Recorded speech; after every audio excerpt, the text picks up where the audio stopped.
네, 오늘은 어제에 이어서 슬램덩크 단상 음, 포인트 가드에 대해서 얘기해 볼까요?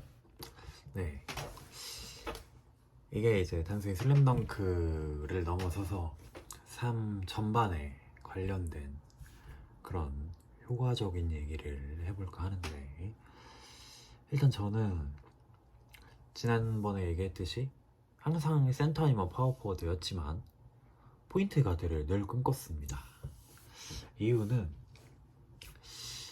뭐 사실 농구라고 맨날 슬램덩크만 생각하진 않았죠. 아무래도 이제 중학교 때부터 본격적으로 하면서 농구를 보는 시간보다도 이제 하는 시간이 저한테 농구에선 더 중요하게 다가왔었고, 그리고 그러다 보니까 이제 센터가 어떻게 보면은 이제 그 골밑의 수호자잖아요.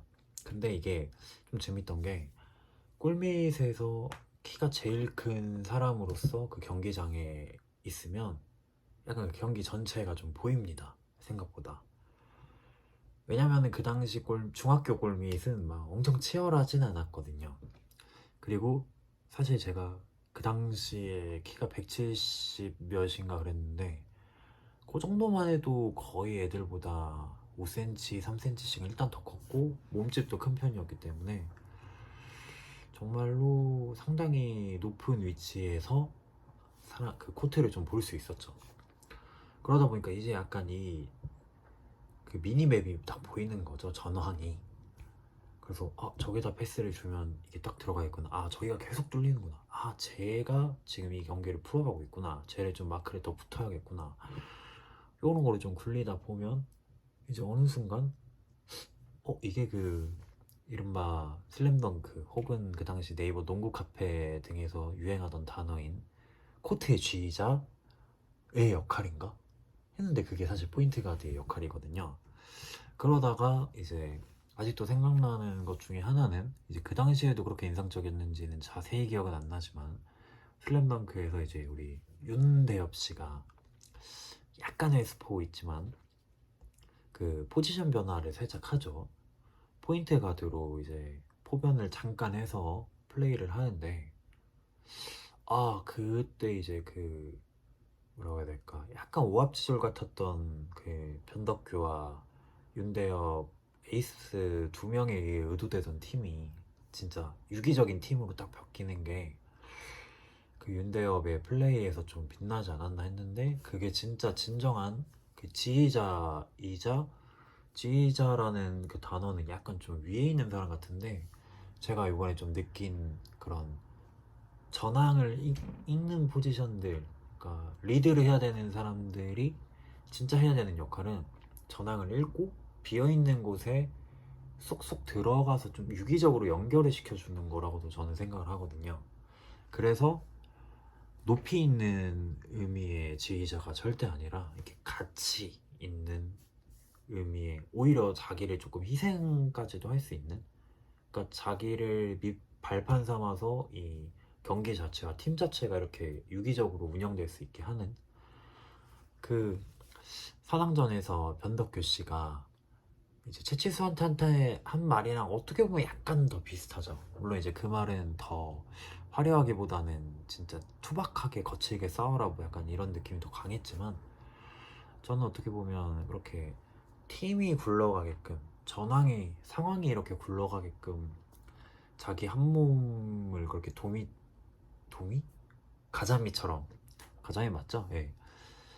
가자미처럼 이렇게 밑바닥에 깔리는 한이 있더라도 팀을 위해 굴러가게 해주는 것. 단 이제 포인트 가드와 그 변덕규의 말의 차이는 이제 전황을 읽고 진짜 리드를 하는가의 차이인 것 같아요. 그러니까 전황을 읽고 필요한 부분에 때론 가자미가, 때론 도미가, 때로는 이제 진짜 기가 막힌 패스로 상황 자체를 꿰뚫는 어떤 에이스 플레이어가, 드리블이나 그런 것이 제가 생각하는 그런 포인트 가드지 않나. 그래서 이번 슬램덩크 극장판을 보면서 참 좋았던 거는 이명헌과 송태섭의 매치업을 조금 더 눈여겨볼 수 있었다라는 점. 보면 볼수록 이게 송태섭 진짜 잘한다는 원래 사실은 알고 있었는데 이명헌이 진짜 잘한다.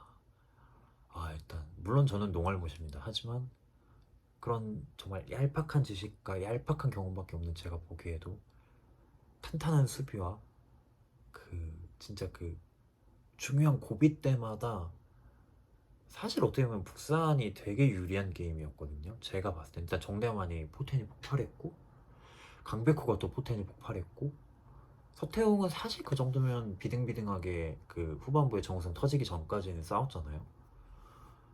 그 정도면 사실 이제 북산에서는 공격적으로 두 분 리바운드와 3점이 터졌기 때문에 수비는 얼추 비슷비슷했고 채치수가 아무리 밀렸다고 하더라도 그 정도면 이제 사실 상황이 좀 밀리는 경기가 될 수도 있었는데 이명헌이 그 고비마다 툭툭 끊어주고 이제 그 윤활유 역할 연결점을 탁탁 자기가 만들든 남을 통해 만들든 해서 이렇게 쑥쑥 흘러가게 해주니까 산항이 20점 30점 차로 또 벌리고 그 한 고비뿐만 아니라 벌린 뒤에 고비고비들을 넘길 수 있지 않았나.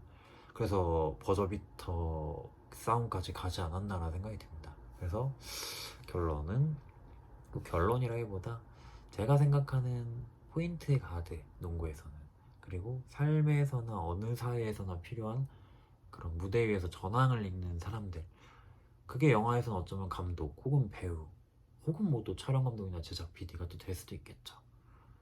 이런 거는 이제 아르바이트 뭐 카페든 뭐 삼겹살 집이든 이런 것에서 다 필요한 것 같고 그래서 삶에서도 그 전황을 읽고 읽는 데서 끝난 게 아니라 자기가 그 팀을 직접 살리기 위해 돋보이는 역할부터 돋보이지 않는 역할까지 말 그대로 비어있고 혹은 살려야 될 부분들을 탁탁탁탁 메꿔주고 살려줄 수 있는 것 그게 이제 진정한 의미로 그 전황을 읽는 코트의 제의자로서 좀 필요한 게 아닌가. 그리고 결국 저는 그런 게 진짜 리더고 진짜 팀에 꼭 필요한 사람이자 구성원 선수고 그런 게 진짜 리더지 않나 싶습니다. 네, 끝. 개인적으로 그런 리더가 돼보려 합니다. 네. 아 물론 기본과 기초는 항상 필요하고 그러면서 맞춰가는 거죠. 네, 건넘지 않으면서. 네, 진짜 끝. 안녕.